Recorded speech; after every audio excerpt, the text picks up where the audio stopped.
Hello, everyone. Welcome back to another episode of our slash entitled people. In today's episode, to the two entitled brats that disturbed a flight from Iceland to Canada and caused a delay. I hope you're banned for life. Old drunk neighbor walking into our house uninvited. Trash collector wants to use my yard to store their goodies. Before we get started, make sure to subscribe so you will never miss a video. So let's get started. To the two entitled brats that disturbed a flight from Iceland to Canada and caused a delay. I hope you're banned for life. I was on a recent flight from Iceland to Canada, and minutes before takeoff, literally as the hostess was doing safety demonstration, a girl jumps out of her seat and interrupts her to tell her she forgot her purse in the airport with her passport in it, asking if she can just go and get it. She was hyperventilating. The hostess asks her to sit down and calm down, and she goes to inform the crew. Then another crew member comes over, and lo and behold, the story changes into, "No, I have my passport, but I need the purse because I have medication in it." They ask her what type of medication, maybe they have it on board with her, then she snaps back at them telling them it doesn't matter what medication, and that she needs her purse full stop, and she can't have this conversation right now. WTF. Later, they informed her that ground crew searched the gate where the girl told them the purse would be, but they found nothing. Then it got worse when her brother jumped screaming at the crew, saying he can go and look for it. We were literally in take-off position away from the gate. The crew informed him that they can't allow him to do that. Then he charged out of his seat, demanding to speak to the pilot, saying, "I'm a pilot and I know what can be done." The audacity. 45 minutes and the guy comes back, grabs his carry-ons and his sister, and left the plane after making pathetic little speech saying his sister could not have survived the flight without the medication. At this point, everyone else on the flight was like, "Just GTFO, dude, no one wants to hear that shit." Later on, the captain informed the passengers that they were kicked off the plane because the purse was found, but there was no medication in it. And then the crew had to manually confirm the belongings of everyone on the plane to make sure these two did not leave anything suspicious behind, causing everyone to freak out over a potential security threat, considering the BS story the two morons told. The whole ordeal caused the flight a delay by an hour or so, but it was infuriating to see how rude they were to the lovely crew and how entitled they thought they were to everyone's time. It was a packed flight with families and kids on board. She probably just didn't want to lose her purse, knowing that if she made up a whole sob story, they would just go get her bag and hand it to her, no questions asked. Keep them off flights, please. The irony is, if the purse was going to be found, as it was, the airline probably could have arranged to have it sent to them on the next flight. They didn't need all that drama. Yup. We accidentally left my daughter's blankie at the gate. Honestly, not even sure how, as she usually had a vice grip on the thing. They sent it on the next flight to where we had a layover, and it was brought to us at our next gate by some really lovely flight attendants who were on the flight that it followed us on. Literally no fuss about it either. My plane's crew, I guess, called back to the gate. They confirmed they had it and would have it follow us until it got to us. The attendants were very chuffed to have my kid run screaming, "You saved Blanky," top of her little lungs when we saw them approach. They 100% saved my sanity, that's for sure. If the brother really is a pilot, he's blackballed himself. Next flight, he'll be a lawyer. My partner forgot their cell phone at the gate one time. We calmly asked a flight attendant about it. They asked the ground staff, and the phone was found and brought to us. No delay caused. This wouldn't have worked on OP's flight because the plane was already detached from the gate and was queuing up for the plane to leave. But if they had been calm about this, then the purse would most likely be put on the next flight that followed them. I thought there'd be medication in the purse, but nothing prescribed or legal. Guarantee they had left some drugs behind somewhere near where they were waiting to board. Probably dropped her baggie of crystal in the bathroom, and then when they both realized they weren't getting their fix on the flight, freaked out. Old drunk neighbor walking into our house uninvited.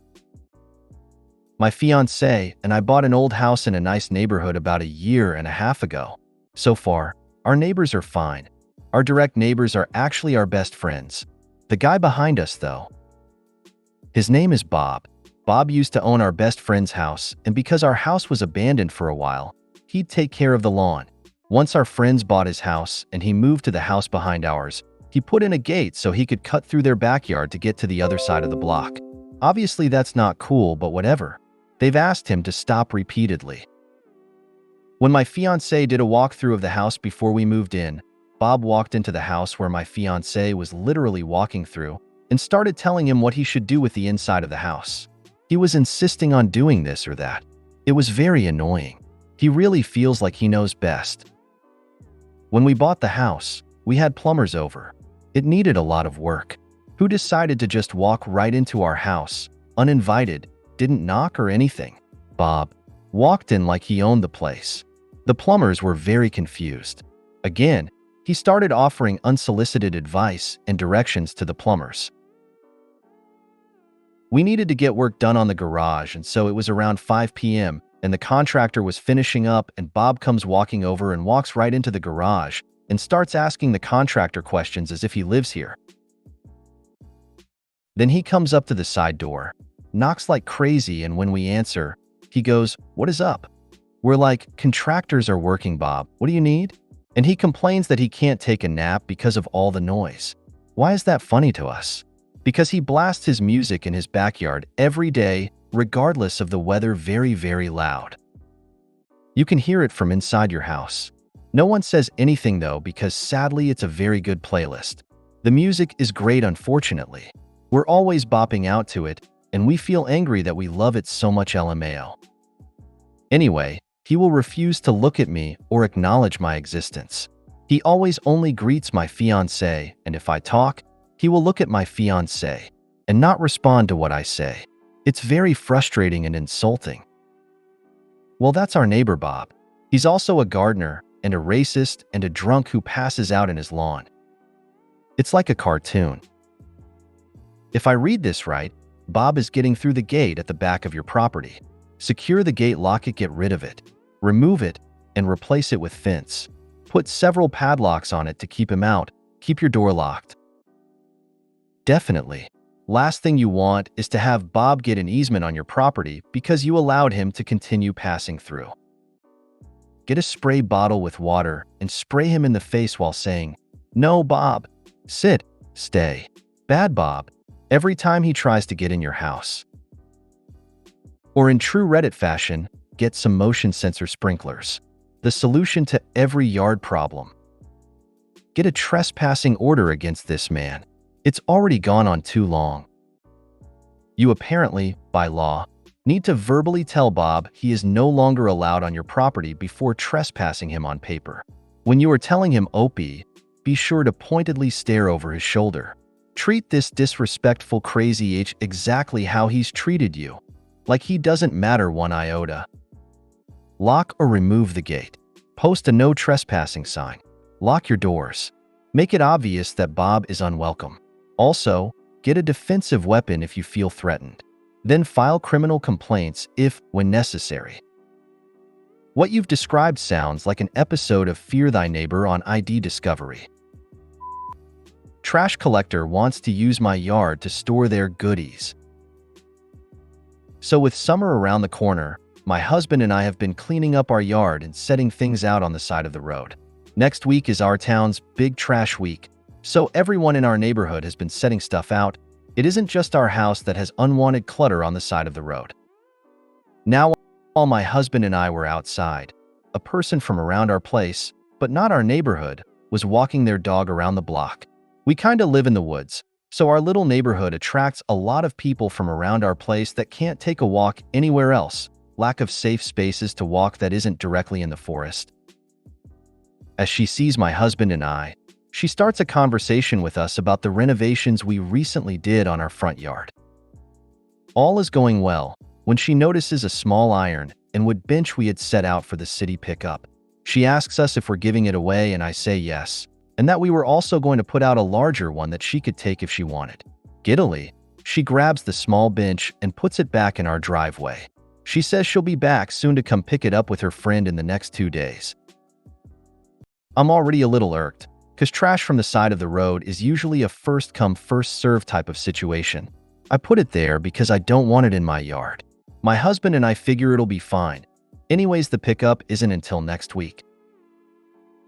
Well, this lady comes back with her friend the same evening to pick up the smaller bench and has my husband help her bring out our other bench into our driveway. Oh, it doesn't fit into her car, so she leaves it once again in our driveway. I'm inside while this is happening, so I don't really know what's going on. Next thing my husband knows, she goes to our front door neighbors and grabs 5 outdoor dining chairs and puts them in our yard. And she says she'll be back next week to pick them up. And off she goes. My husband is very conflict averse, so he didn't say anything and just went back to mowing the lawn. When I noticed, I got upset. I'm 37 weeks pregnant and very into nesting and getting stuff done. I worked all week to clean my yard, and this lady feels like she can just use our yard without asking to hoard her trash treasure? Nah. I grabbed all of the trash, including our bench, and put everything back by the road, and I put my neighbor's trash back where it was. I was just so shocked by how comfortable she was to start storing stuff in our driveways without even asking. We aren't even neighbors. Part of my hope someone else comes and picks everything up. Just had a lady stop to take a look at the stuff I had put to the curb. I was out doing yard work, saw her slow down, and told her before she even got parked that it was all quite literal trash. Nothing of value or anything salvageable trash. 10 minutes of her rooting around and 5 more picking up her mess after she tried leaving it. She had the nerve to complain. It's all just trash. People just feel so entitled to other people's stuff and space. It's so strange. Like the lady told my husband and I that we probably have a bunch of nice things since our house is so nice. It just weirded me out. My story is the opposite side of the spectrum. One day I was cleaning out my garage. I had moved things out to the driveway so that I could move around in the garage. Several people stopped by thinking I was having a garage sale, and I told them no. After a while, I put up big signs saying not a garage sale. A few hours later, a woman walks in my garage, starts going through my things and looking at my stuff, and I keep telling her this isn't a garage sale. This isn't a garage sale, go away. I finally had to take things out of her hand and stand in front of her and force her out. I was pulling a few things out of my garage so I could rearrange and sweep. One was an antique iron trundle bed. It was hot, so I ended up going in the house to make a glass of iced tea and use the bathroom. When I came out, my darling bed was gone. I hope someone stops by and picks her things up before she comes back too. What an airhead to think you would give a crap about keeping the things she wants safely in your yard. Entitled for sure. If you made it to the end of the video, thanks for watching. Don't forget to like, subscribe, and share, and we will see you in the next video.